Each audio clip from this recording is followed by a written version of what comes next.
All right, here we go. Welcome, ladies and gentlemen, to a Glacial Geek Thin Coats, Deep Thoughts Thin Coats live here. I did realize as I started doing this that I actually don't have any thin coats to do. Last night I finished up doing my my last model of the characters from the Blackstone Fortress level here. I did Pious Vorn and finished her up. I did her in the scheme of my Sisters of Battle actually. So she came out fantastic. I was actually very pleased, especially with the flames. I don't know if you guys can see the flames if it's come out well, but yeah, it's fantastic. I was really happy how she came out. So yeah, that's what I got up to. So I'm pretty excited about that. Got up on the characters, and then today I'm going to, because I forgot to prime is the issue that I had here. I've got to prime the models, the next set of models that I'm going to be painting from Blackstone Fortress, so then I'll eventually be able to actually play the game. I've already got them on the stick ready to go, so I just got to prime them and get out there. The weather seems pretty good today, so I'll get onto that and do that. So I'm pretty excited about that. But I appreciate you guys coming by. The early love over there, Taylor, thank you very much. Appreciate that. Your favorite time of the week. I mean, fair enough. I mean, no accounting for taste, I guess. But yeah, so I hope you guys are very welcome here, and we'll continue doing what we've been doing. I really have enjoyed the last couple weeks doing this, so we'll keep it going. So, and then I got Lord Malal. Hey Phil, I really got hooked on you when you were doing your, for lack of a better word, Road to LVO series when you're building competitive Dark Angels. Yeah, I'm glad you learned a lot. I mean, yeah, I'm glad you enjoyed that. I really like doing that as well, trying to build up my team. Then I had to take a break from the Dark Angels because it became a little frustrating having them be a little bit hamstrung. But now that they've got their new rules, I'm very excited to get back into doing competitive Dark Angels. The new rules really make them fantastic, and I think that they're going to do some really good stuff, and we'll just keep it going. And I think that they'll hopefully do some really strong things. And when this all gets back to normal, I can start doing games again and going to tournaments. I'll keep that up for sure. So we'll see how they go. I said in your last live chat when doing a battle report, you don't build competitively, but you entertainment. Yeah, for sure. That's what I tried, because that's the thing is that, I do love building competitive lists and going to tournaments and playing with the strongest list that I could figure out and build versus the strongest list that everyone else can bring and build. I like making my own and finding those synergies that work really well and finding those units that do really well. I read a lot of what's going on and what people are talking about online to try to figure out those steps that I want to take and what direction I want to go with them. And but I don't like to just take someone else's list and play it. I like to play with my own version of it. So, I know that every Dark Angel competitive player out there is running their Talon Masters and Samael and Sableclaw, but I like to come up with my own things. And I know that, running a Leviathan Dreadnought is not, is not the newest, some hidden gem that I suddenly discovered. But at the same time, trying to put it together and finding the balance that works for me in my gameplay, along with the way I like to hit the table, is what really is fun to me about that. But at the same time, if every single one of my battle reports was just that same list that I've been tweaking and changing one unit or changing the loadout on one unit each time, it would get boring. The battle reports would be boring. And I think that what you need to do, and I understand that, when you're playing a game, it doesn't matter if you're playing the same list that you've played 1,000 different times. It's still fun because you're playing the game, and the game changes. Always things happen. But if you're doing something for entertainment purposes, like a battle report, you got to keep that in mind. That that some people, not everyone out there, is really interested in your list. In fact, probably no one is as interested in your list as you are. And because of that, you need to be able to provide them with something that's interesting and new and see how things work, because not everyone plays Dark Angels, and not everyone knows what happens in the army and what's in the book. So in order to play them properly and play it for them to understand and see what's going on, they want to see new things. They want to see what the different units are, the possibilities, the different synergies that can be created, and you want to play with that. And the best way to do that is to have an agreement and understanding with your opponent that this is what we're working on and this is what we want to do. Let's make lists that show that off and that play well. Because if your opponent's like, I really am really interested in bringing in like a really armor heavy army into to the game, to the battle report. If you're like, yeah, that sounds great, but I'm just going to bring only las cannons and multi-meltas, it's going to be a quick game and it's going to be boring, and I've done it. There's a battle report out there of me having done that to my poor friend, who was like, yeah, I'm going to bring, basically an Iron Warriors list with a whole bunch of just armor. And I was like, cool. Well, if you're going to bring all armor, then I'm going to have to make sure that I can be able to handle it. And I brought way too many las cannons and way too many multi-meltas. This was earlier on, when I was back up in Alaska, and I've since managed to rein myself back in and realizing that not every single model on the table needs to handle every single model that you've got coming, and it makes it a lot more fun and interesting. It makes for way better battle reports if you keep things interesting, and you want to have something to handle. Like if he was bringing all armor and I decided to bring only bolters, it would be a boring battle report as well because he would just raffle stomp me. But you find that balance, and it makes for a better video. So. Hello, Miniature Wars from sunny England. It's kind of well, no, it's not really overcast. There's just some clouds in the sky here down in Georgia, USA. But I think it's supposed to be a warm one today. It's getting to that point where Georgia's just going to be hot for months on end. And when it dips back down into the 70s, you're happy because that means that fall's finally hit. But hello as well. Yeah, I'd love to see you do some competitive Dark Angel, some of the meta in your area. Yeah, I definitely, like I said, I would love to do it again, and I definitely will. I think once we get back into it and once tournaments start to pick up again, I'll definitely have friends who also go to tournaments and definitely also go to the competitive scene, and that are going to be prepping for bigger tournaments that have hopefully, knock on wood, will eventually be happening again. And I'll be playing them. And, and like I said, I love playing competitive games like that, hard nose to hard nose. But you have to make sure that when you play them, that your opponent that's coming is also bringing their hard nose list from a tournament, that's prepping for a tournament or has this new idea for a tournament list. But their concept is competitive play. Because if you watch a battle report with two very competitive armies playing against each other, it's exciting, it's entertaining, it's close, and that's the whole thing, is that as long as the power level is equal in your lists, it makes for an entertaining video. So I absolutely will be doing competitive battle reports, continuing to do competitive battle reports going forward. It's just you have to make sure that your opponent wants to bring those. So if my opponent comes to me and is like, I want to bring, I just want to bring an infantry heavy list of Gene Stealer Cult, and it says, that sounds great. What are you thinking about bringing? It's like, oh, well, I just have these right now. And it's like, okay, well, I'm not going to bring my hard-nosed Dark Angels list that I think is just going to shred it to pieces because it's going to make for a boring video. It might make for a good result in a tournament round, and we'll be able to be friends before, during, and after. But for a video, it becomes boring if I bring my hard-nosed list and they bring a soft list that they've just been futzing around with, But as long as you talk and you discuss and you have an understanding of what it is that you're looking to do with it, you can find a balance there and have some fun things. You can also see some interesting ways. Also, I've discovered how different units interact and work doing that sometimes. So you have a list that you don't think is quite tweaked to the hyper competitive meta, and when you do so, sometimes you have those units that just shine and they do something. You're like, wow, that's very cool, and I could probably use that in my competitive list. So that's what it comes down to. Like I said, when I say I don't want competitive, I don't want to only do competitive battle reports.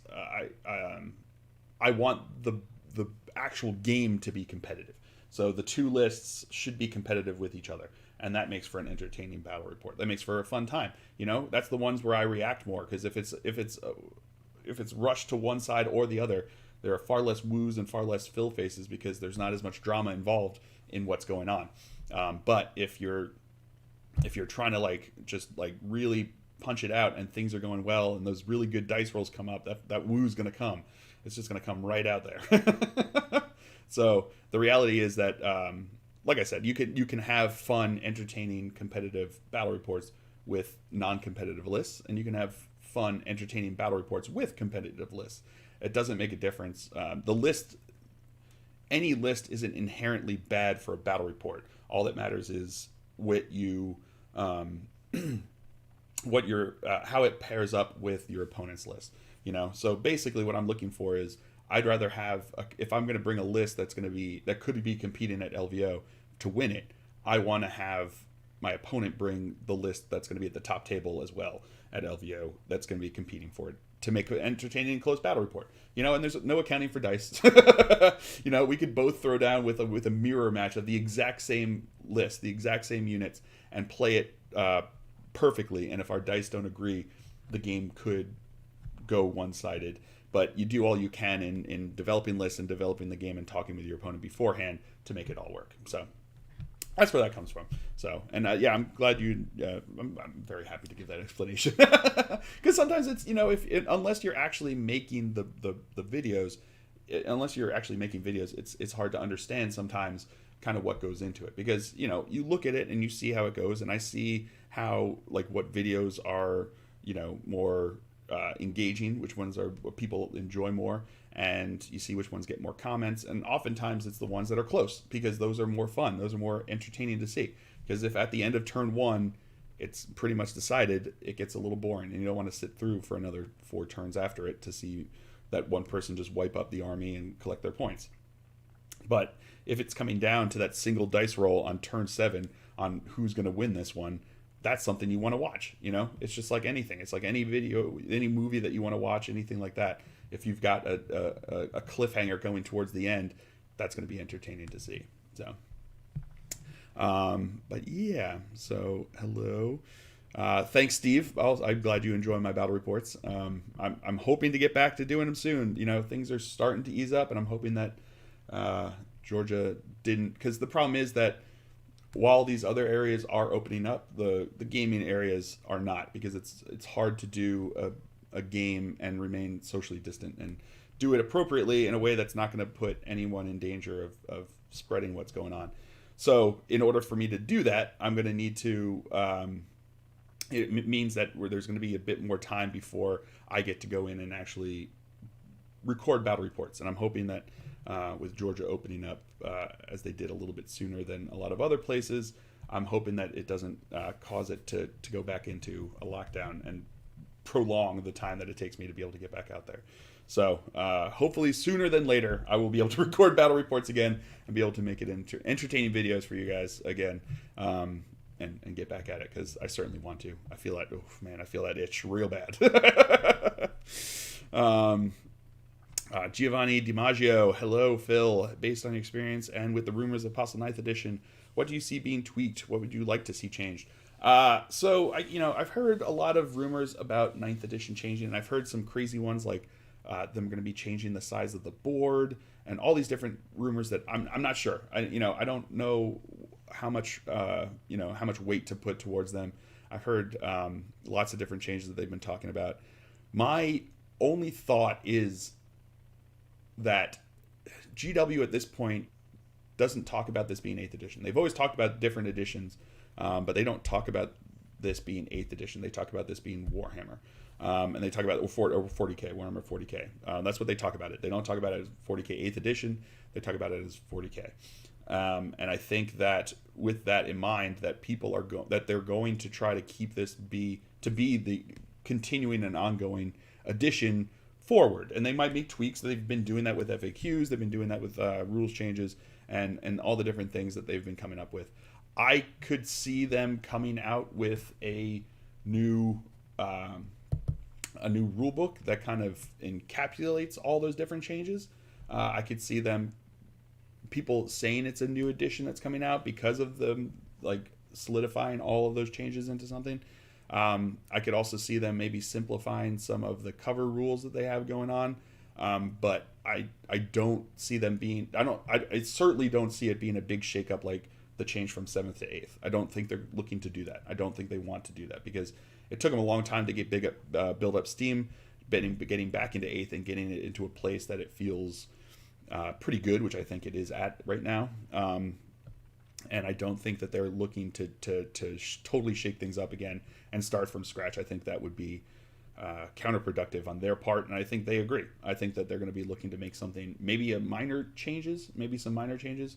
I could see. I don't know. I mean, time will tell. I'm obviously not the head rules writer over there at GW. I can't tell you what they have planned right now, but I think with all the work they've been putting into the Psychic Awakening, I think it's leading up to something. I don't know what that something is going to be. Maybe the awakening of the Silent King that they kind of teased recently might be the thing that they're building up towards. In which case, that would be fantastic. I would, I'm very excited. I like when they push the narrative forward, where they push the story forward, and they make it, being stuck at, we've been stuck at 5 minutes to midnight for a long time, and they've started ticking it back forward, which I think is exciting and entertaining. I think building up the drama and building up the stakes in a lot of these stories that they have going on adds to it, really makes it fun and interesting. So I'm excited to see where they go with it. I don't think I have really many insights into what will change. I think basically what you'll see a combining of all of the FAQs and all the changes that they make into something that's more current with all the changes that they've made. I wouldn't expect something to totally I wouldn't expect everything to be shaken. I wouldn't expect your codexes and your Psychic Awakening books to suddenly become irrelevant. I would expect that whatever does change, if it does change, will be within the parameters and realms of the workings of 8th edition. So that's what I would see. That's what I would imagine. That's what I would envision that GW would be doing with 9th edition. What do I want to see changed? The way I play terrain works for me, which is basically if you're not a vehicle or a monster and you're on terrain piece, you get cover. If you're toe touching it, you get cover. It's simplified. It makes it easy. And if you are a monster or a vehicle and you're on cover and 50% obscured, you get cover. That's basically the way I play it. It's very simple, and it keeps us from being bogged down where it's like, well, is this thing a ruin or is it a building? There's those windows look intact, so maybe it's a building, maybe it's not a ruin. Or is this hill a cover, or is it is it just is this stack of boxes a actual terrain, or is it just line of sight blocking? What is it? You go, if it's terrain piece, if you're touching it and you're not a vehicle, you get cover. It just keeps it simpler. It is a board game, so I'm not looking to make a real life showing of what would happen if dudes with actual bolters ran into dudes with actual las guns. Would you get cover from that pile of rocks or not, because that bolter is going to blow through it? I don't care. At this point, when I'm playing a game, the lore that I build in my head isn't based upon the physical manifestation on the ground. That's on the table there. But I'm not gonna sit myself there and go, what are the physics of a bolter? What are the physics of a las gun when I'm playing a game? Because that's not fun to me. I'd much rather be able to play and have a fun time playing a game and playing within the mechanics of how it all works out. So, play in the mechanics of how it works out. It'll be much more entertaining that way, and much more fun to play that way, as opposed to getting caught up in a lot of the specifics of how everything is going to be able to work there. So that's just kind of the way that all works there.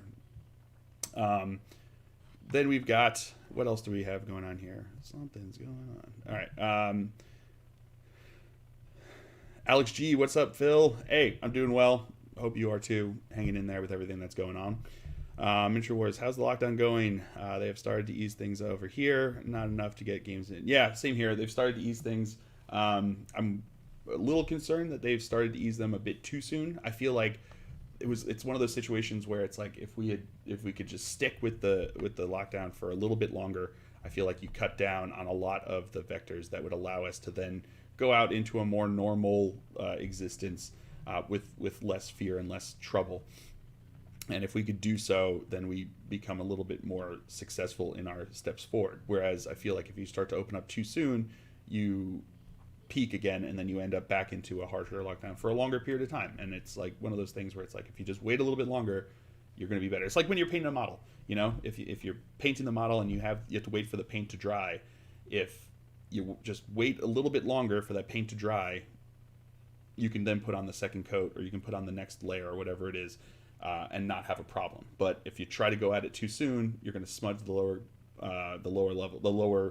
layer of paint, and you're going to have to repaint it again, and you're going to set yourself back a whole lot. You're going to have like a less nice surface that you go back into eventually, and you're going to have to wait there again longer for it to dry before you can start putting back the layer that you just wiped up with your paintbrush.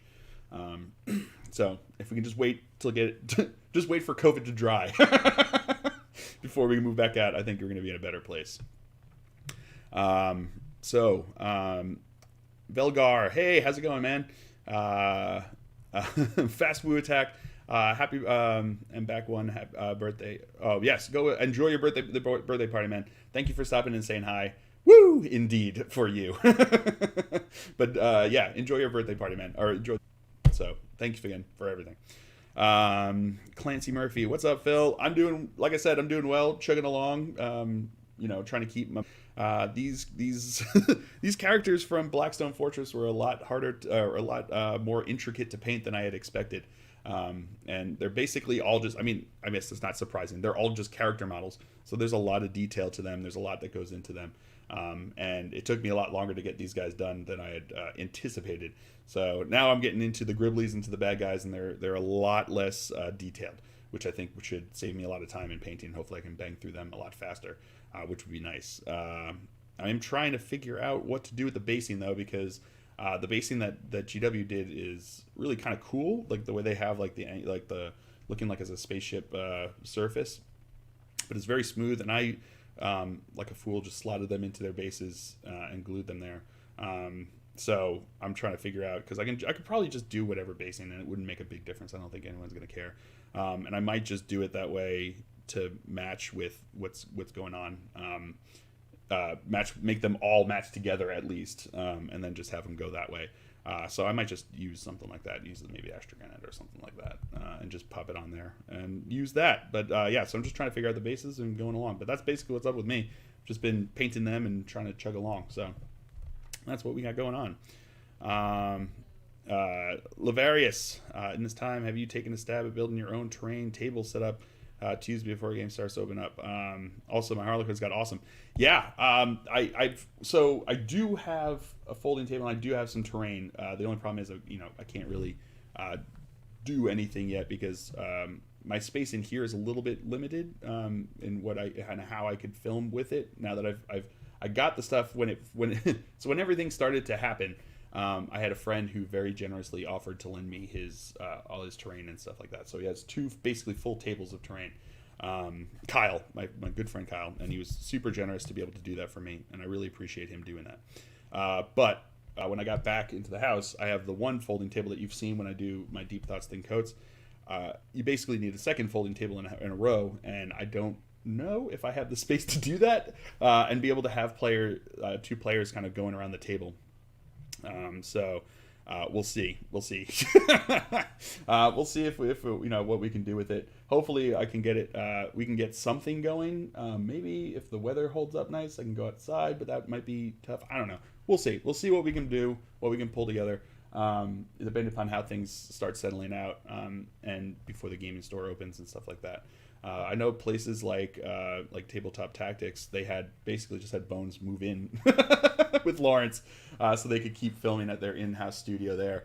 And I would love to have my own studio to be able to do something similar, but the channel's not quite at Tabletop Tactics level yet. But yeah, I've been trying to think about something. And yeah, Harlequins did get awesome. They got a real nice treatment from the White Dwarf there, and it kind of made me start thinking, because obviously Harlequin players are super excited about what they got with the White Dwarf treatment for their units, which is, they should be excited about how it worked out. And it started making me think about why Death Watch seemed not quite as strong. It made me wonder why I felt a little bit of a disappointment with the rules that came out with the White Dwarf for the Death Watch. And I think the realization I came to was, if Death Watch got those rules without all the other Marines having gotten them previously, they would be ecstatic. I think they would be super happy to have all of those new rules, have all those new things that they have, the stratagems that they have, the everything that they've got going on. And I think that in and of itself, the rules themselves are a great boon to Deathwatch. I think they push Deathwatch forward a lot stronger. They put them in a place where they're going to be, in a far better place on the gaming table than they were before they got those rules. And I think that if the other Space Marines hadn't already gotten those rules plus some, that people would have been ecstatic with it. And which is, I think, what happened with the Harlequins is that you don't have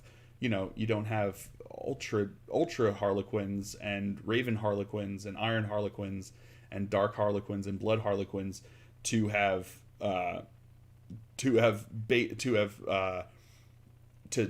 compare to what the Harlequins got in their rule book. So when the Harlequins got their rules, they were coming from a base of 0, and it bumped them up to whatever they have there. And they're and legitimately players are understandably and should be very excited about what they got, because they got some really awesome rules, and they got something that really buffed them.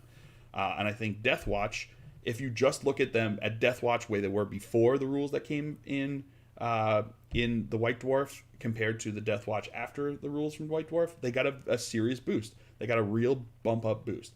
But the disappointment comes in looking next to the guys that are wearing the same armor as you, just a different color and with a less fancy shoulder pad, and you see how much further they got bumped up, and you go, well, I wish I gotten bumped up that much further, So they may be bumped up, but they didn't get bumped up quite as high as everyone else. And there's tons of different reasons you could have for that. The interactions, the way that special ammunition works with it, the way that their tactics work with it. They've got all these different things that make them a lot more flexible. That when you're trying to compare them to other chapters, it becomes hard to find that balance. But I think that's where the disappointment that just brought to mind why I felt like I was disappointed, because I was looking at the Harlequin rules and I'm like, they're great. I think they really help Harlequins a lot. But why I didn't think that Harlequins got any rules that were so outrageously better than the rules that the Deathwatch got, but it's just the comparison of what the Deathwatch got to what the other Space Marines got that I think creates that sense of disappointment versus the actual rules themselves. So yeah, I'm very excited for Harlequins. I'm excited to see what they can do going out there and just kicking some major butt. I think it's going to be fun, and it's very, very character driven, which is, I think, very it's a good way to focus for that army, because their characters have always been a major focus of what makes them good and what makes them on the tabletop. And to now see that boosted with the rules from White Dwarf is fantastic, and I think a really good thing to happen to Harlequins. So I'm very happy to see those Xeno scum get some good rules. So Kyle Parker, yo Phil, hi from the UK. First time I caught you live. Excellent. Yeah, well, welcome. I'm glad you caught me live. I think I'm going to be keeping doing these every Friday. Knock on wood, as much as I can, as much as I'm around and much as I'm available for it. I think I tried it once to see how it went, and it was pretty successful. And then last week, this is the third week I've been doing it, and I think I'm going to keep trying to do it as much as possible. And I really enjoy it. I think it's fun. And people seem to be coming, so you're here, so so I mean, somebody's coming and watching me. So as long as people keep watching me, keep wanting hearing my stupid commentary on whatever is going on and whatever I'm doing, then I'm more than happy to be on here and read from it. Because I mean, I get just as much energy and encouragement and enthusiasm from you guys as I think I give to you, or at least I hope so, because or I hope that I'm giving out as much as I'm getting, because you guys give me a lot of encouragement and a lot of support, and I really appreciate that. I couldn't be doing what I'm doing here without you guys, or I could. It would just be me talking to my computer though, and it would be kind of boring without anyone to talk back. Alex G, I feel like the best way COVID-19 started an orc army. Man, I do not have, after doing Gene Stealer Cult, and I just don't have the mental fortitude to be able to paint 200 orc bodies. The 100-something bodies of Gene Stealer Cult I have to paint is enough for me, and I still got a bunch more I've got to paint for them. It's just the thought of going back and spending all that time and painting all those things and being like, well, that's 4 points. At least with a Space Marine you painted, and you're like, well, at least that was like 12 to 13 points there, for the same amount of effort. Orcs would be, oh man, they would drive me nuts, I think. And less so painting, because eventually you could get them down, you can get the system going, especially with boys. It's very much a batch paint kind of system. But I think on the tabletop, trying to maneuver all those models would just drive me bonkers, man. Playing Gene Stealer Cult when I was playing with like 120 models or something like that drove me nuts. It drove me nuts, and my brain was oatmeal by the end of last year's Nova Open, which is why I went and started playing Imperial Knights, and not even good Imperial Knights. It was just the biggest and the most expensive Imperial Knights, so I didn't have to take any more models. But yeah, I think 40k Orc Army would drive me nuts and kill me slowly on the mental side of things. They look awesome when you see a good Orc Army come together. They look fantastic, and I have a friend of mine, Marcus, who has just a beautiful Orc Army, and my friend Harris also has a beautiful Orc Army, and his is very buggy heavy, so he has a lot of like the Boondaka Snaz wagons, which are always fun to say. A lot of the different buggies that he has there, and he's made an army with those, and they're very cool and very effective too. They've kicked my butt multiple times, which is fun to see them do that. And that would be less of a mental drudge to be able to play or paint. And he did a fantastic job with them. So there's battle reports of them that you can check them out. They're really cool. I mean, you probably have, but still, they're there. Yeah. So yeah, I don't think I'm going to be starting an Orc Army anytime soon. At this point, after painting the few Mechanicus that I painted, it does have me thinking maybe I do Mechanicus stuff. We'll see. I still got a lot of Guard, a lot of Dark Angels, a lot of everything else that I've got to paint before I really start thinking about starting a new army. But we'll see, because there's some really cool stuff coming out for the Mechanicus, which is tempting, very tempting. So we'll see how that all goes. Let's see. Andreas Clem, hi Phil, great to see you. Do you have any thoughts on 30k and how you could become how that could become playable again? So honestly, the fastest way that I think 30k could become playable again is if they just switch over to 8th edition. And I know that would mean like revising all the books and stuff, and I know they were slow on bringing up books in the first place. The only problem is that one of the big things that people were able to do easily back when in 7th edition of 40k was that you basically played 30k in the same rules system as 40k.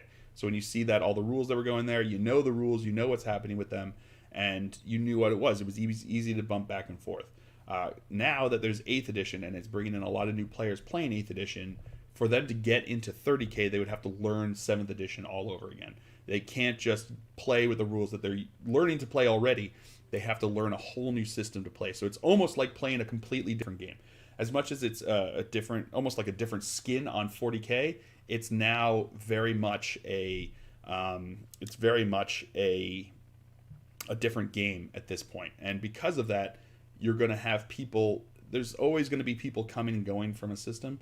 But for 30k to keep pushing forward, they really need to piggyback on 40k. As much as you have a lot of units that are 30k originals that then get pulled into 40k, the player base needs to be able to piggyback on 40k to keep going, because otherwise you're not. I don't think 30k is fleshed enough and in a place enough to be able to carry itself.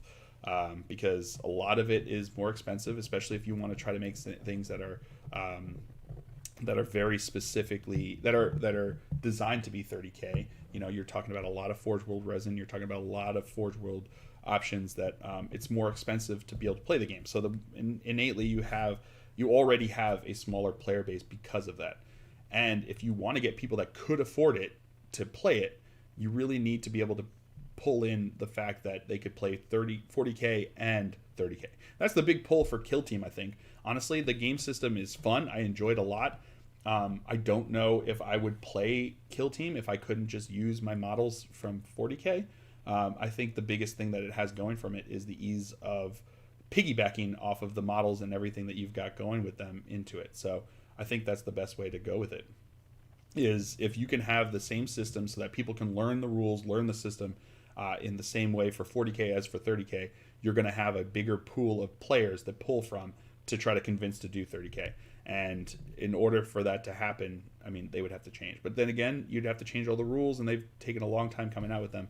I think the best, for that to become playable, it becomes sustainable, it really needs to keep with the current system of of 40K. Otherwise, you have a lot of people that are just not going to be able to get on board with it. It's just the way it comes there. So that would be my thought. It's a hard thing to solve now, because it's like, do you just give up on all of these books that have been going out, that have been taking so long to come out anyway, that you then start over again with an eighth edition rule set, or do you start with an eighth edition rule set with the understanding that, or do you stick with the books that you've already had, that you've come out with, and try to keep pushing forward and hope that people come back to it? Because I mean, seventh edition was, by the end of 7th edition 40K, I was not a big fan. And a lot of the changes they made going into 8th edition made it a more streamlined, more enjoyable game, in my opinion. And to see that kind of happen makes you wonder why you would want to stick with an older system like 7th edition. So if 7th edition was it's sort of like how in Dungeons and Dragons, how they came out with 4th edition, and it was a huge change from 3rd edition and 3.5 and all those different things. And there were a lot of players who didn't like what was changed in 4th edition and still kept playing 3.5. And that's why, Pathfinder came out, which is basically 3.5. All these different things that, like, people stuck with 3.5 because it was a better system than 4th edition. 5th edition D&D could be arguably a better system. It's certainly less crunchy, which, I mean, I have friends who very much like the crunch and very much liked the intricacies of 3.5, and that's fine. But I think that you have more people moving to Dungeons and Dragons 5.0 than you 5th edition than you did have people moving to 4th edition. But I think here people are very much moving into 8th edition. Into 8th edition, and not looking back fondly on 7th edition. So that's where you have the problem, where it's like, if you're trying to hold on to a system that works for you, but it's not inherently better than the current system of the major flagship universe game, then you're gonna have a hard time drawing people to play your game, because they're gonna have to learn a whole new system. They're gonna have to buy totally different models, totally different armies to be able to play the game, and it becomes hard to keep it up without making that change. At least if you go into 8th edition, they don't have to learn a new system. They don't have to learn a new game. They just have to get new models that they can probably play with in 40K as well, unless you're Dark Angels, and then you don't have your green versus black guys. That was a lot of talk about that. Devin Hanley, love your bat raps. Most entertaining for sure. Trying to find courage to paint my NIDs for the first time. Are there any underdog armies that you're expecting to make a big comeback at all? First of all, take that first. Once you start painting, things always starts running. That's always the way it works for me. Is once I start painting, it starts to flow, and I start to do it, and it becomes a lot easier, and it becomes a lot more productive. Once you take that first step is always the hardest one to do. Always the hardest one to do. So I really, the best thing, the courage, taking that first step is tough, but once you take it, I promise you, it'll become a lot easier to keep going with it. And I love NIDs. When you get a NID army painted up, it looks super cool. You just see that the chitin always looking uniform like that. It looks fantastic. I really, really enjoy seeing, good, well painted, or not even just painted NID armies. Painted NID armies, even if it's just like the basic, you paint the body one color, you paint their armor one color. It just looks cool, like even just the paint jobs that Mini Wargaming, like a lot of their NID stuff is very simple color palette and scheme and paint job on their armies, and it still looks cool just to be able to see them painted up like that. So definitely do it. You might want to look into stuff like the contrast paints or something like that, or using like a wash to paint the body parts, because you can prime it, like a light color, and then wash it with a color, and I think it would look pretty cool. I've been thinking about that. I've got some NID models that I've got stuck in a box somewhere that I always thought would be kind of cool to bring in as a side detachment from a Gene Stealer cult, and that's kind of what I was thinking about doing, is having a very simple color scheme, and then with just basically washing the skin versus actually painting the skin. So who knows? We'll see how it goes. Any underdog armies that you're expecting to make a big comeback? I mean, I think they've been doing it. I think they've been really boosting back a lot of armies. I think Harlequin's got a big boost with the rules for in White Dwarf. So I think you're going to see a lot more Harlequins out on the tables now with their new rules. Grey Knights got a huge boost with theirs. I think you're going to see a lot more Grey Knights than you used to see out on the table, because I think they're going to be very, very effective, very cool. And I think going forward, I think Necrons are building up for something really big, which should be fun. We'll see if the rules follow along with the hype of the Silent King Awakening, but we'll have to see. Have to see how that all plays out. So I can see them doing well. I think Imperial Knights and Chaos Knights are going to get a boost with their stuff. Every time they come out with a new thing, I think you see a good boost, and they've been doing a good job of, I think, tempering the boosts for the most part, tempering the boosts to keep them so that everyone jumps back up into what becomes the next new strata of competitiveness. I think a lot of the I know there's a lot of people that would disagree about certain things. I think Tyranids had an interesting change with their rules from Psychic Awakening. I think they have some stuff that could be very effective, but not as easily effective as a lot of the other armies got. Same thing with Genestealer Cult. There's certain ways to play with the new rules that would be effective. It's not as easily folded into the other older, or maybe not older ways, but my way that I used to play. So I think that you'll see a lot of the stuff. Anything that's coming out with the new Psychic Awakening is going to be, I think, effective, and see a boost come to their models, their playability because of that. So just look out for what's coming next, I think, and you'll see what's going to happen. I'm interested to see what's happening next. I'm excited. So, Kyle Parker, I just did Astrogranite and Cat Litter for my Blackstone guys. Oh, nice. Yeah, I'm thinking about it. I've got to figure out what I'm going to do. So I think Astrogranite is probably for sure, and I was thinking about possibly doing maybe some skulls, because I back in the day I bought that skull pack that GW sold. So I've got a lot of skulls. So maybe I just do paint up a bunch of skulls and use them. So we'll see. I think Astrogranite might be the one I go with. I think it seems more spaceshipy than like like the mud, the Sterling Mud, or Sterling Mire, or whatever it is. Battlemire, Sterling Battlemire. That I use for my Dark Angels. So and then Lord Malal, speaking of 30K, with the release of the Lion, oh man, I would love, will he be a birthday present you'll give yourself? Will he make a 40K appearance? So here's the thing.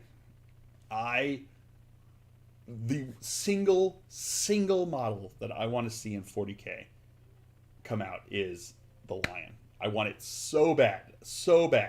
I feel it like in my very soul how much I want to see it. And I think that I think it's going to be a fantastic thing when it happens. And I think at this point, I think it just is going to happen. I think now that they're bringing back the Primarchs, and the fact that the Lion is literally just taking a nap in the rock, he's just like right there, ready to come out.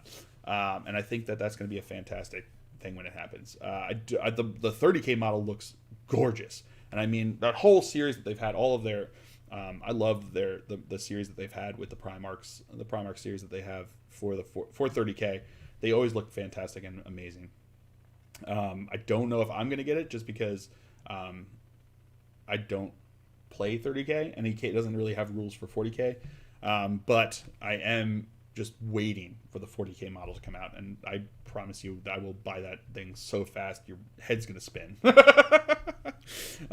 So that's the idea, is I think that I'm probably going to wait till the 40K version comes out, and I think it will, and I hope it will. But we're just going to we'll have to wait and see what bone GW throws us. Clint the Tech Priest, AdMech, absolutely. I think they're awesome. They look cool. And I think that their rules are pretty fun and interesting. They find that fun medium between a super elite army and a super just a super horde army. It's almost like an Imperial Guard kind of thing. So they're like tech heavy Imperial Guard is the way it looks and feels to me. And I think it's going to be fun to be able to see that happening. I definitely think that that's going to be. I think they're cool, and I think they're fun, and the new models that they have coming out look super cool. I like them all. I know people have complained about like the Archaeotrops, the wings and stuff like that. But they look cool, in my opinion. And when things look cool, I'm cool. I'm cool with it. I think that's awesome. And I think it's kind of interesting to almost see them have a Leonardo da Vinci kind of sense to them, because you think about Leonardo da Vinci being this like far thinker, but a person of the past, and then you see the AdMech, which are looking to the past to create these sci-fi things, and I think that kind of that aesthetic really works well for it, and I like it a lot, and I think it's going to be cool. Plus, I want flame dog riders, or whatever they are. Those things look super cool. Hi, Modeling for Advantage. 8th edition is broken. I disagree. I thoroughly disagree with 8th edition being broken. I think that there have been rules and things that have come out that have broken the game. Like when you would just have, what is it, like 5 Storm Ravens and Gilliman as an army. It becomes very difficult to play and unfun to play against that. But what has happened is that GW has come out and changed the rules to keep that from happening. So if anything, I think that 8th edition is the only system that has come out that has allowed the tempering of those kind of broken situations. So previously, if an edition came out and there was something that was just, ungodly and broken, you just had to deal with it. You had to live with it until the next edition came out. Now in 8th edition, those things get changed. So now flyers can't, don't count for the sudden death rule anymore. So you can't have an army of only flyers. They also have now where you can only have 3 of any model. So now you can't just have only Storm Ravens and Gilliman.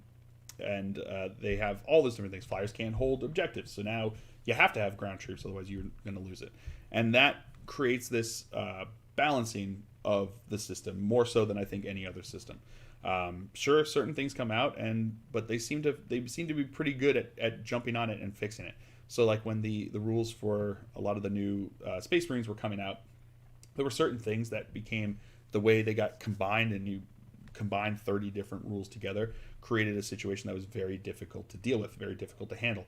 And GW came out and very, very quickly, first when they came out, they changed some of the rules that they don't usually do.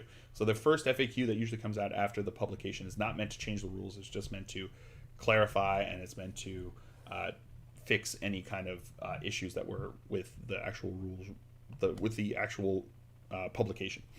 But they came out with those and made the step that they needed to make some changes, because they had come out in playtesting before, like after it had been sent out to print, they'd come out in playtesting that these things might be an issue. So they changed them.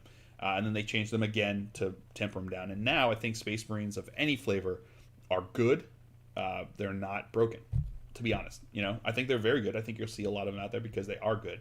But at the same time, I don't think that they're broken, that you'll only see them at tournaments. So I think LVO is the last big hurrah for majority of a majority Space Marine army in the top 10 there. I think you're going to see a lot of people catching back up, and with the new rules and changes, I think things are going to be tempering out a little bit more. So it'll be interesting to see how it all pans out and see how it plays. Molly Financial, really good to see you doing Deep Thoughts again. Yeah, I'm trying to. This week I didn't put out I guess this one's Deep Thoughts Thin Coats live, but I didn't put out another video this week. I was having a week. I was having a time when the video was needed to be produced, and I felt like I just didn't have anything to talk about. I say that, and I've been talking literally nonstop now for about 50 minutes. But I feel like I had something of quality that I could talk about, that I could put together for a video. And I just thought, I'm just gonna give myself a week to kind of like bring my brain back in together. So hopefully next week I'll be back on that game. Back on that horse and back at it. So I'm glad to be doing them again too. I know that a lot of people called for them and asked for them. So I'm going to try to keep gunning at them. Sometimes it's hard to find topics to talk about since a lot of things are frozen. So it's like I've talked about things and now it's a little bit frozen in the development of things. There's no real new publications coming out. Hopefully that'll start back up again and it'll kick back in and we can start having some things and people can get out and play and do and talk and see and we can keep going forward with that. But that's the plan. So I'm glad you enjoyed it back because I'm glad that they're back too. Ouch, geez, some of this was a nightmare for me as an orc player. Still have flashbacks on it. Seventh edition was a nightmare for me as a Dark Angels player, as a whatever player. It was a, especially towards the end, it was a tough edition. There was just a lot of things, like tournaments were just, there were just no fun by the end of it. The way things were, there was like 3 lists that would just win everything, if you didn't have those lists, then you were just not competing for the top of the tournament list. So you see that happening, and it becomes a little frustrating. And then a lot of the small rules in there would just make these little tweaks that would just like get at you in the back of your head, that weren't like table flipping, dice throwing situations, but they were just like they would build up. So same thing. So, like scatter dice. It's like you sit there and you're like, you're not holding. No, that's not the angle that you're holding the ruler at. That's just, it's like, it's not right. Or if you're holding the template over, you're like, it hits 3 guys. It's like, I think it only hits 2 guys. It's like, well, if I hold it here, it's like, yeah, but if you hold it there, then you're off of this guy over here. All these little things, little bits and things that would just wear at you, and you would just be like, by the end of it, you were just tired, because you would roll a dice and you could keep playing. I'm not saying that they would end the game, but anytime that you do a dice roll off, you can keep playing and you can be amicable about it.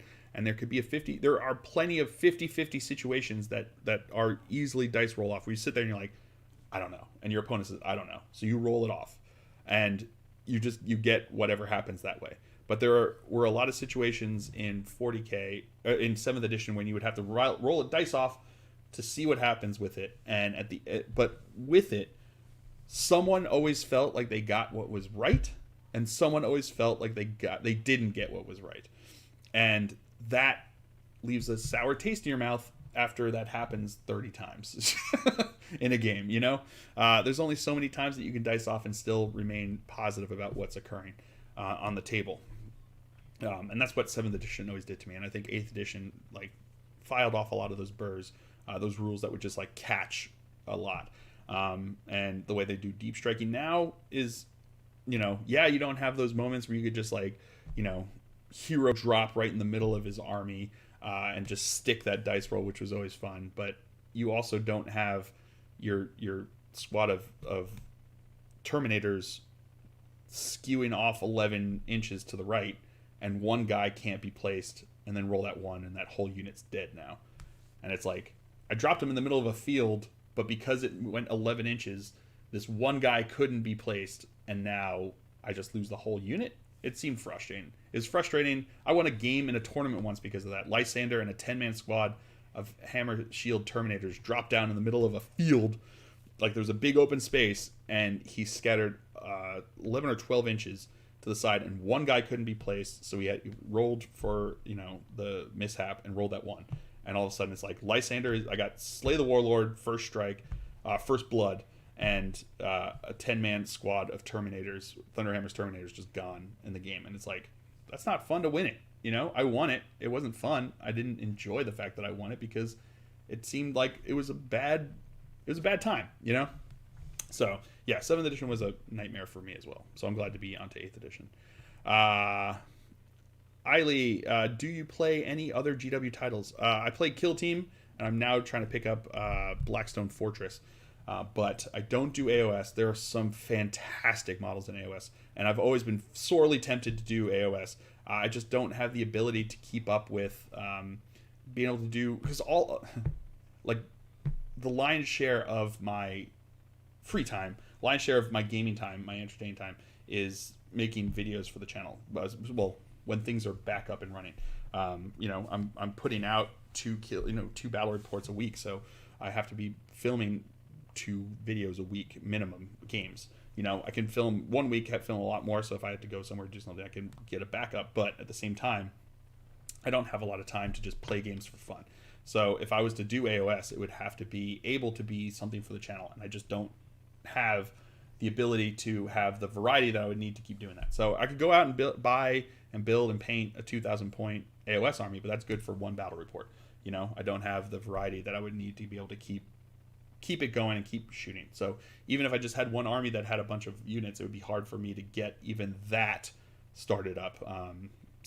But it looks awesome, and I love it, and it seems like it would be a lot of fun. I know a lot of people love AOS, and the models look super cool. Like the Snack ladies look amazing. The wet elves, the steampunk dwarves, like all of these different models that they've been coming out, they've been nailing it, knocking it out of the park. The new ones that they've coming out there, oh man, those like the mountain, those like mountain dude bros that they've got coming out look great, look fantastic. So I wish I could, I just don't have the ability right now to be able to do that. So Juice Abuse, good day, Mr. Geek. Rumors of 9th edition coming out the pike. Yeah, like I said, I kind of mentioned it earlier. I guess you weren't on the stream, or maybe you did. To delay is a bit, I know, on this. Yeah, I honestly would be happy if they just simplified the cover rules. You know, if they simplified the cover rules, condensed all of the FAQs and everything that was changed into one place, into a thing, I think at that point that would be a successful new edition for me.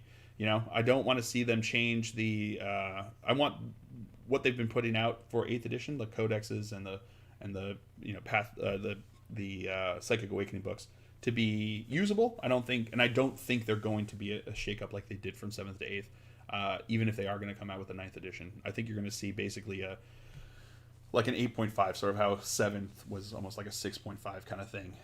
Carry over, I think you're going to see that work well. So I don't think they're going to make some super big changes. I think that they've got a system that works pretty well. It just needs to be codified into something, and I think that's what you're going to see happen. So Ants United Kingdom, hi mate, remember me? Yeah, I did from last week. So glad to have you back, man. Glad to have you back. What else do we have? Lord Valandil, good morning, Phil, or afternoon, depending on the place. It's almost noon, so still morning. I hope your week has been going well, and you guys have been safe in the pandemic. Hopefully it will pass soon, and to see you on the table. Me as well, man. I hope you as well. I've been doing my best to stay safe. I've basically been in here for like 2 months now, making very few trips out. I'm really excited to try to get back on the table, and anxious to get back on the table and film some battle reports. I haven't played games in a long time, so I'm very excited to get back out there and play and get my models that I've been painting since I've been in here out on the table. So I've got a lot of new things that I can try, especially in Kill Team. I've got 2 whole new brand new kill teams that I can try to take out there, which is pretty fantastic. So very much looking forward to getting back on the table and doing games. But I've been being safe and doing what's right with all of this to make sure that I don't become a vector for someone that, you know, because at the end of the day, I'd probably be okay.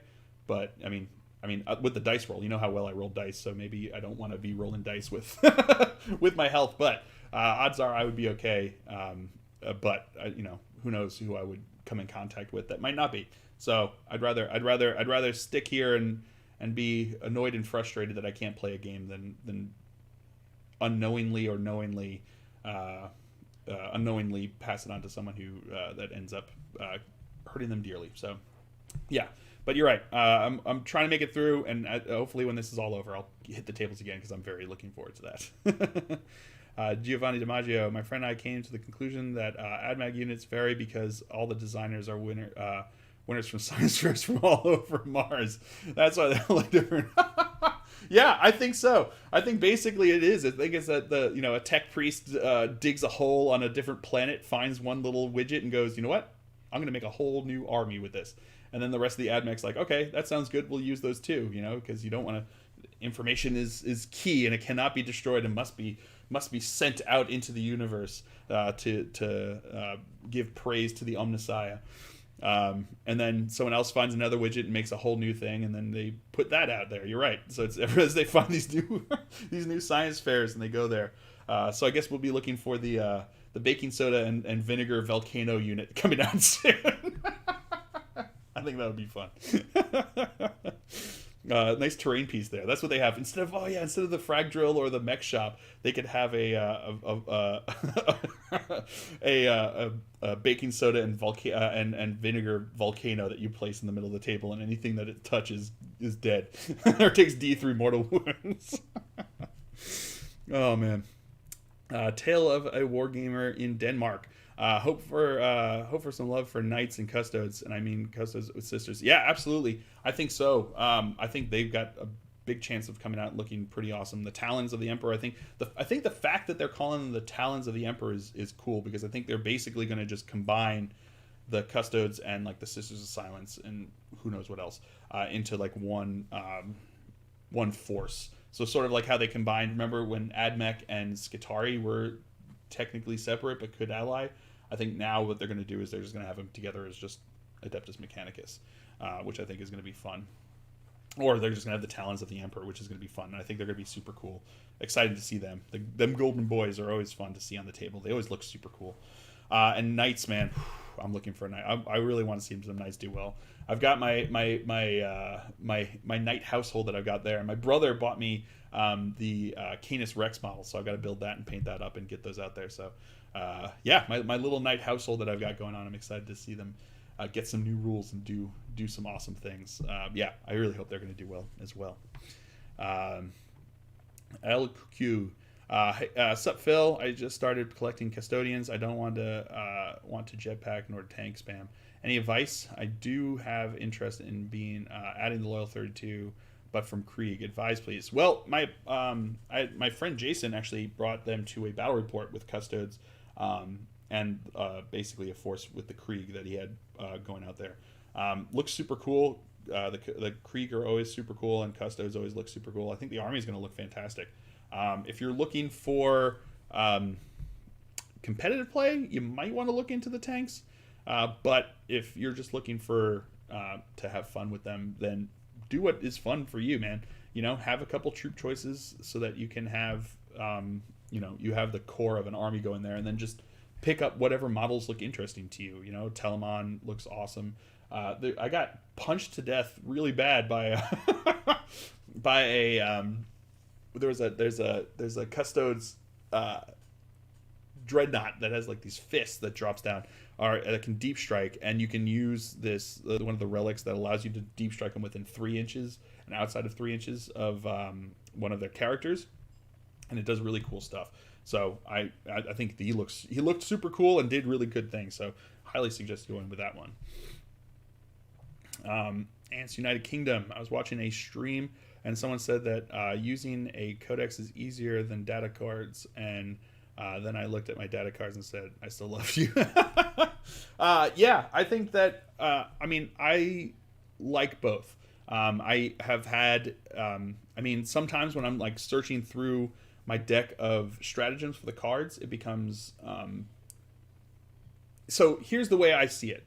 It's harder with data cards to find what you're looking for, because things get shuffled up and it's just like basically a deck, than it is in a codex, which always has the same flow to it. So if you open up the book, you can see where you are and you have an idea of where you need to go next. Whereas with the deck, you can't just like look at a card and know where you have to go next. But it's easier to plan things ahead with data cards than it is with the codex. So if you know that you want to use a certain stratagem or you want to use a certain thing, it's easier to take out that one card and have it ready for you right in front there than it is to try to mark its place in a codex. With my knights, for instance, I got that pack of the data sheets in card form that they had when they came out with the codex, and I use that all the time. I basically just take out whatever knights that I'm playing with, and I have them out there so I don't have to keep flipping back into the codex. Because they're out there, they've got the rules there, and they've got them, and it's a lot easier to play because I know what I wanted ahead of time, and I could play with them a lot easier there. But if you are playing, if you're looking for things as they're coming along, it becomes harder to figure them out if you're like on the fly. So if you have a whole lot of them, like if you're playing like a whole bunch of different units, it becomes harder to find those in a deck of cards than it is in a codex. But like I said, if you have a set things that you're coming out with ahead of time, you know what you have, you can have them set aside, and it's a lot easier than trying to mark a page in a codex, in my opinion, for that. So yeah, that's where I see it. I like both of them, and I think they both work. It just depends upon what you're looking to do. Like if you're trying to find that thing that you can't remember, that you kind of remember but you can't quite figure out, finding it in a deck of cards is a lot harder than finding it in your codex. But if you're planning things out, it becomes easier on the cards, I think, than the codex. So Um, David Valentini. I have heard the term squirrel flamers for the new AdMech riders. Squirrel flamers. I like that. That's a good one. I've heard dog flamers. And I don't think anyone's calling them horse flamers because I don't think they look quite horsey enough. But squirrel flamers, I like that. And then running them out there. So I think that would be fun. I think someone needs to model them with a big fluffy tail coming off the back of them. El Cookie Cook. So is it Kukoi? I don't know. I know I'm butchering that, and I apologize. Any rumors of custodians? I haven't heard anything yet. The only thing I've heard is that they're going to have ways to be able to play with the Sisters of Silence. So that model set, the models that came out, the ones Valerian and I can't remember her name. The Sisters of Silence that came out with that was along with the novels, the Black Library ones. They're going to be able to be played together apparently when the Psychic Awakening stuff comes out. So it'll be interesting to see what they have coming out. Or just nothing yet. So, but I haven't heard anything other than that they're going to be able to play together. Shane Layden. I'm a new player and chose Dark Angels. I have infantry units, but for someone building their first army, where would you suggest one start in regards to the Raven Wing with the new Ritual of the Damned rules? And love your content, by the way. Thank you very much. So, good question. I'm really bad at using bikes. I love them. I think they look fantastic, and I know they can be very effective for the Dark Angels. Just every time I play them, for whatever reason, I'm just really bad at positioning them, getting into places where they can be effective, and they end up dying on me before they can do what they need to do. I would suggest getting some of the character speeders that we have available to us. So the Talonmaster is fantastic. The Samael and Sableclaw is fantastic, and working together, they work very well together. There's a very fantastic synergy between them. I think that they're a good start to get into the Raven Wing because they become your HQs at that point, because we lost access to a lot of regular characters on bikes now. That if you're looking for Raven Wing HQs, they're the ones to go with. And the rules that we got in Psychic Awakening really helped them a lot. Ritual of the Damned helped them a lot. You now have the ability for them to buff each other and work around and work with each other. And the fact that they're characters and less than 10 wounds means that they can't be targeted unless they're the closest. We have the new increased range on their heavy weapons turn 1 because of our doctrine, our special doctrine that we have. They got a lot of things that really buffed them. So I would look into getting them as a start to getting into Ravenwing with the new rules. They're a fantastic way to get into it. And then you can get some biker units to go along with them if you want to just create an Outrider. Or you could just, if you're already having the infantry units with the Dark Angels, they make a fantastic just addition to an infantry heavy list. Like my competitive list, the only Ravenwing units I have in it are 2 Talonmasters and Samael and Sableclaw. So the 3 character speeders to go along with it. Then I have just a bunch of regular dude bros on infantry stuff and a Leviathan Dreadnought. So a lot of infantry, Leviathan Dreadnought, and the 3 character speeders is what I bring for my competitive stuff. And I think that those are some of our best HQs that we have. So I would suggest getting into them. They're easy enough to build. You just have the regular speeder kit, and then there's the Ravenwing upgrade kit that you can get. I think they sell it separately, and if not, then you can get it with the bike squad, the Ravenwing bike squad, which if you're looking to do Ravenwing bikers, get the Ravenwing bike kit, and it comes with an upgrade kit because basically it comes with the bikers and an upgrade sprue to make them Dark Angel-y. So it comes with the different like the front wing things, and it comes with some other stuff to make them very Dark Angel-y with like the feather at the back, the back flag thing that's the feathers. So it comes with ways to make them Dark Angel-y, but in that upgrade sprue, you also have the bits to make the character speeder. So it comes with the twin assault cannon and the twin heavy bolter that can be used to upgrade any regular speeder kit into the character speeders. You can also kit bash and put it together if you just have bits and pieces that you can put together, but that's the easiest way to do it, is find those bits from those upgrade sprues. So that would be my recommendation for starting out. Modeling for Advantage. Speaking of other titles, have you tried Warcry? Honestly, think it is a game Kill Team should have been. Simpler and none of the nonsense you get in Kill Team from imported 40k stats like injury rolls. I haven't played it. It looks fantastic. I like the warbands the way they have it. I think that a grimdark skirmish game had to be like a 40k, like the Kill Team the way they have it, using the 40k models, because that's how you get people to play it. I think Warcry was always meant to be its own standalone system with the aesthetic of AOS. Kill Team was meant to be a different way to play a way to play with your 40k models in a faster, more condensed, smaller version. And you're right. I've heard a lot of fantastic things about Warcry, and people love it. And I think it is an awesome game. I haven't tried it myself for the same reason I said. That might be easier for me to get into than would be AOS. So I might look into it. I don't know. We'll see. Because the models that they've been coming out with the warbands for them look fantastic. They look super cool. So who knows? That might be on the list of things to try to get into. But it does look awesome. I've heard really fantastic things about Warcry. Marcus Johnson, I will wrap myself in cling wrap for you, Phil. I commit to keeping you safe. Thank you, Marcus. That's Marcus. You've seen his sisters beat me mercilessly. You've seen his Space Marines beat me mercilessly, and you've seen his orcs beat me mercilessly on the channel. So I'm sure once these things settle out even a little bit more, we will get back on the table and we will make it happen. We will stay safe. Everyone will stay safe, and we'll make it happen. And we definitely, I mean, it's been too long. I haven't seen you in months now, so we're gonna have to get back on the table and play some games. So definitely gonna get back into it. But I thank you and I appreciate the thoughts there and the effort. But the game would have to be really quick, so we'd have to do like a miniature Kill Team version before you passed out from lack of oxygen in your saran wrap, your cling wrap suit.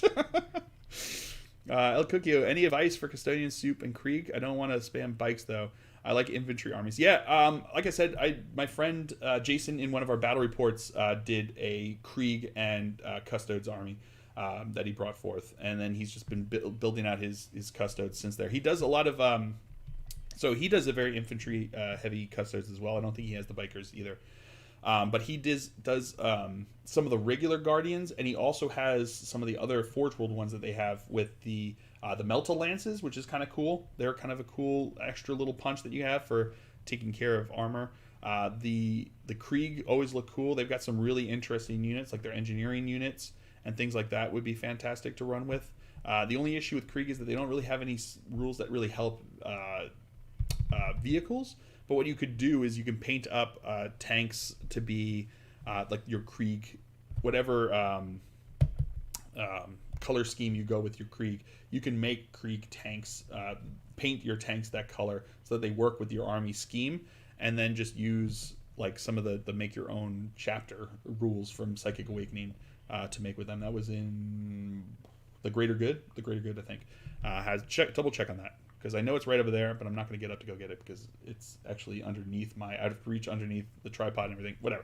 Anyway, the Psychic Awakening book with the rules for the Guard have some really fantastic ways to run tank-heavy forces with their make-your-own regiment and things like that. So that would be my suggestion: is make sure that you use the Krieg to hold positions and hold the ground.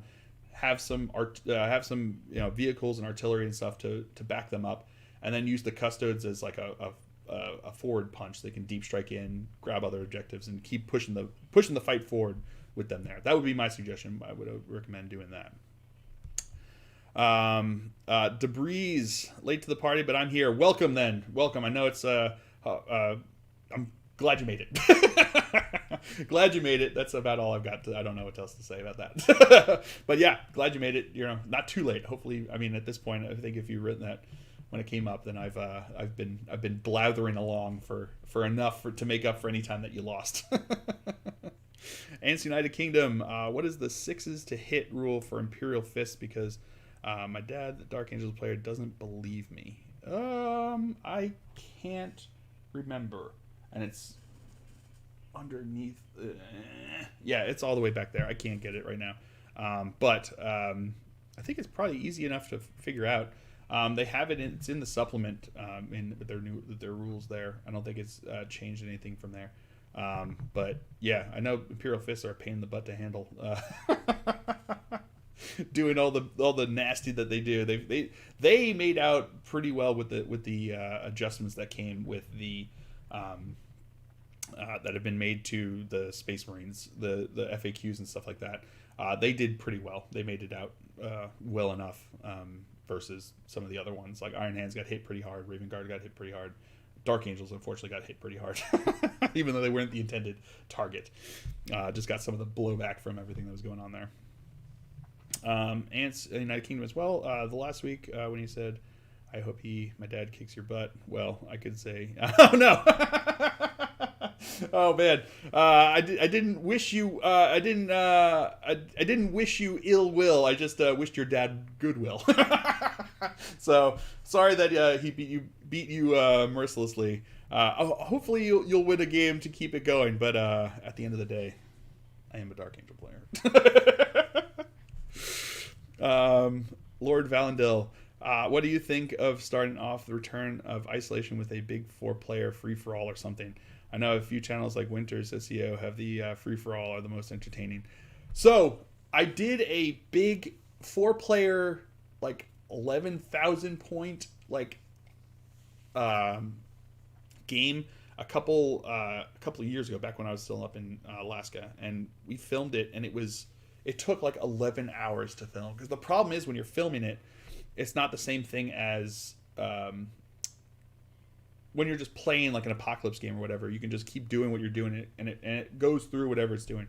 But when you're filming a battle report, you have to get each of the different roles, especially the way that I film it. You have to get each of the roles, so you have to wait, and you can't just have the 2 players going off and fighting each other off separately. Everyone has to like work together. So yeah, it's one of those things where it's like you don't know. It's hard to figure it out what you do from there. But I don't know if I'm going to do big 4-player free for all. But I'll certainly get battle reports on and make them exciting again, because I've got a lot of pent up woos that I've got to get out, and a lot of pent up fill faces to scroll across the screen. Justin, this is the content I'm here for. I'm glad that you're here for it, and I hope things keep going smoothly for you where you are doing your thing. Glad you were able to jump on and say hi. Return from isolation, not of. Yeah, no more. Yeah, seriously, I'm done with isolation as well. But hopefully we only got a little bit longer to go with it, and then we can get back to some kind of new normal. So I imagine a lot more masks, which is probably a good thing. What do I think of the Silent King? Man, I'm stoked. I'm not a Necron player. I got no real anything involving it, but I think it's super cool that something like that is coming back. I think it's going to be a cool push forward in the narrative. I think it's going to be a cool push forward in the story, and I think it's awesome to see a Xenos force taking the reins a little bit. Like we've had a lot of Imperial, we've had a lot of Chaos, and to see them going forward, I think is going to be pretty awesome to see them going forward. So having that happen, I think is going to be pretty cool. And I don't know, I'm just excited to see kind of what they do with this, because that's a big thing to undertake to handle, for them to want to do it, to make it work. So kudos to them for biting off that chunk, because I think it's going to be fun to see how it does it. So hopefully they'll do it well. And I mean, so far I have no reason to doubt that they won't, or doubt that they will. I think it's going to be awesome to see them do their thing, and we'll have to see how it all pans out. I'm pretty excited to see how it does it. So, but yeah, I'm super stoked to see what they do with that. And United Kingdom, I'm thinking of playing Crimson Fists as well. Crimson Fists are cool. I like them. I mean, the color scheme is awesome. Having that extra, like the little red hand is super cool, and the lore behind them is cool. Mechanics wise, they've got a little bit less than their Imperial Fist, but they're in there, so they've got more than like some. They got more than some, less than others. So they aren't, they don't have access to everything that the Imperial Fists have, but they've got their own rules and stuff for running in the Imperial Fist supplement. So give it a shot. I mean, you could always just try them as Imperial, try your Imperial Fists as them before committing to doing a paint job with them. But I think they'd be fun to see. Chaos Dragon Chaos Dragon Knight. Hey Phil, love your return. A match with Steve from me Wargaming was a fun match to watch. I'm planning to get one Forge World model. Hard to choose Dreadnought or Tank. Oof, it depends upon what you're looking to get. If you're looking for something that's going to be very effective and very good, I would go with a Dreadnought. I'm a big fan of my Leviathan Dreadnought that I got myself as a birthday gift at LVO from the Forge World booth there. It does really good things, and it looks super cool, and it's really fun to be able to play with. But if you're looking for like a big, super cool, like centerpiece model that mostly is probably going to be on your shelf, then go with the tank. I think that some of the tanks that they have there, like the what's it called? Oh, what's the one with the gun? I can't remember their names, but they look super cool. Like the big old tanks that they have are really fantastic stuff. So I'd go with it. I really highly recommend it. But if you're looking for something that you're probably going to get a lot more use out of, I would go with one of the Dreadnoughts. So either the Redemptor Dreadnoughts always look super badass. The Dorado looks cool with his big old chest piece, and then the Leviathan. I love my Leviathan, so I always recommend it to anyone who wants to get him. So highly recommend that. Shane Layden again, thank you for the great advice. May the dice gods bless your rolls. Thank you very much, and may the dice gods bless yours, because I think they've given up on mine. I've been doing some Zoom role-playing stuff, games. So Pathfinder and 40K, or Pathfinder and Dungeons and Dragons and stuff, and my dice have been atrocious, like atrocious. I would have, if this was a video, I'd have Phil faces just rolling and expanding and rising and doing whatever. There would just probably be one just permanently set right there with that smirk, because my dice rolls have been atrocious. So the dice gods have given up on me. Maybe it's just because my muscles and my wrist have atrophied for rolling dice, that I because I haven't been doing it as much. I need to get back into practice on how to roll dice, roll those sixes, roll those crits. But yes, thank you, I appreciate it. Taylor, oh yeah, I pulled the trigger on the big Army Painter box of paints because I suck at yeah, me too. I always suck at saving money as well. It's a huge box of paint, and I'm excited to start with it. Me too, man. It's been awesome. I had that huge big box, and I hadn't had them out for a long time. I just was taking out the colors that I wanted to use at a time. But then when this all kind of started out, I have this cart that I use for competitive play, so I can move around my models and stuff. And I knew I wasn't going to be using it anytime soon, so I just put all of the paints. I finally took them all out of the box and put them all down onto my onto the tray here. And having them all there and being able to pick out the different colors and the different amounts is fantastic, because I'm really bad at mixing paints, especially if I'm doing batches. I'm really bad at figuring out like a good way to mix them and then be able to remix them again into a similar color later on. So I like being able to use the different the bottles, and just having that kind of option is just fantastic. So yes, I'm glad. I hope they serve you well, because I'm excited. Yeah, you're excited to start using them. I'm excited to use them too. So, and there's a billion different washes. That's something that's been fun to get into, is trying to use different ways to wash it. So like with her armor, like I did with my sisters, I did silver and then I washed it with a purple wash, and Chris created this like cool like purple metallic look to it, which is really cool. I really enjoyed it. So, and I did it again with this with like a red wash, and then I put the shine coat on it, so it looks like it's shiny with the red tone to it. Awesome stuff. Yeah, that was one of the biggest surprises to me, was looking through the different kind of washes they've had. And then with with her, I did the white base, and then I washed it with a green wash that looked really cool. So yeah, good stuff. I hope you enjoy it. I have not been to Warhammer World Ants. I would love to go someday, and I will someday. I do have family over in England, so I'd love to be able to go visit them, and then head on over to Nottingham to check out Warhammer World. It just seems like one of those places that you kind of have to make a pilgrimage to eventually if you're in the hobby. But I would love to get over there. And then Taylor again, I'm actually going to try and wet blending in my next model.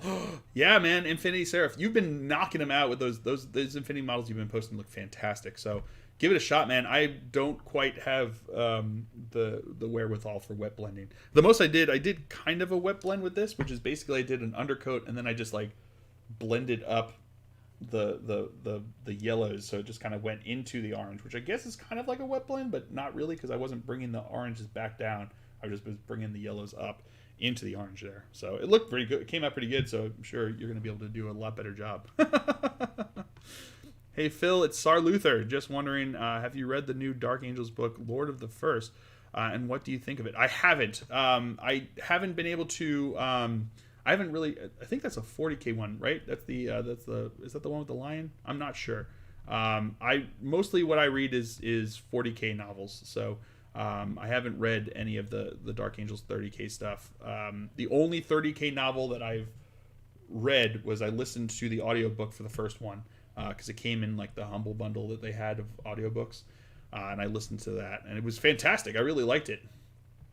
So I can imagine, I can see myself getting into it. But right now, I've just been reading a ton of 40K novels. I am right now, like, I got back into reading the Gaunt's Ghost books because I had been reading them when I was up in Alaska for a lot, and then it kind of fell to the sideline, and I started back up reading the Lost, which is the compendium of like three of them, like Last Command and the Traitor General and all those different ones, and it's been awesome. I've been getting back into that and loving that. So back on the Gaunt's Ghost novel track right now with that. So it's a big old book, and I'm just chonking through it. So really enjoying it. But yeah, not the 30K stuff, just 40K stuff really right now. Justin asking if I'm finally going to read the Night Lords. I want to. I've heard really good things. But I haven't myself read it yet. I need to. I've heard good things about that and the Black Legion. It's very Imperium centric with a lot of my reading choices in 40K. Imperium and Gene Stealer Cult essentially are all of the books that I've read. But I definitely have to. I've heard really good things, not just from you. I have heard it from you, but not just from you. I've heard good things about the Night Lords trilogy, so I'll have to check it out. Lord Valendil, any recommendations on painting brushes? I've been using a set of for a while, and I think I should probably upgrade them. Yeah, and then actually, yeah, Justin recommends the Artis Opus. I've heard really wonderful things about the Artis Opus books. Brushes. I use the Army Painter ones. I was able to get them, and I really use them. The one that's become my workhorse has been the Regiment one, and as you can see, just there, it's I've been working it to its bone, and it's still going strong for me, which is pretty cool. But yeah, this has been my workhorse one because it's I think this is Regiment. It's worn off now, the name of it. How much I've used it. But this is like the workhorse one that I go with. It's I like it a lot. It does a really good good job for me. Keeping the tip, I just usually just, lick the tip back into it. And it seems to work pretty well.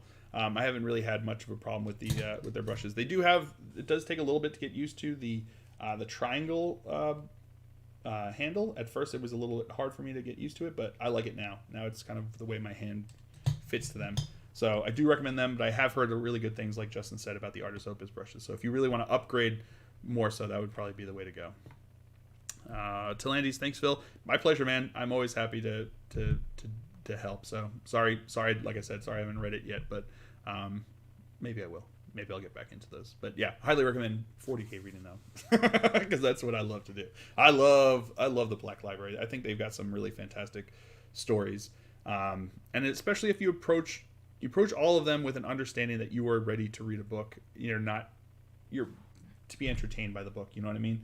I'm not looking for hugely philosophical discussions, even though some of them you do get them, but mostly I'm just being entertained, and I think they do a fantastic job of that, especially if you love the 40K universe and lore. I don't think you can go wrong with most of the books, to be honest. Then you have Ants United Kingdom. Have you played the new PS4 Deathwing game? No, I haven't. I played Deathwing, Space Hulk Deathwing on PC before, and I really liked it. I think it was fun. I haven't tried it on PS4. I don't actually have a PS4. I should get a PS4. I don't know. Whatever it is. I don't really have that. But yeah, I enjoyed the game, and I'm sure it's going to be fun in console as well, being able to play. I think I could see it working very well for console. I'm not PC Master Race. I just have PC is what I do. So if I have it, that's what I use. But I can see it working very well for that. So, all right. Well, it's been here for an hour and a half now. So, but I hope you guys have all enjoyed this. I certainly have. I'm actually going to hop on over to the Glacial Geek Discord server and jump on there. So if you are a Patreon and want to join on over there in our Discord discussion, I'll be over there in the video chat there if you want to join in. But if not, that's fine. I've got no problem with that. But it is something that I'm going to be doing, is offering up there, probably jumping on the Discord server to talk and have voice chat, video chat with the Patreons who want to be on there. So come on over if you are. If you're not, you can sign up. The link is in the description below right now. I think it's just patreon.com/the Glacial Geek. Join in there, and you can join on and join the discussion. A lot of people talking on there, which is fun, and keep it going. So I hope you guys have all enjoyed this. I certainly have. I have been Phil the Glacial Geek as always, and until next time, stay safe and have fun.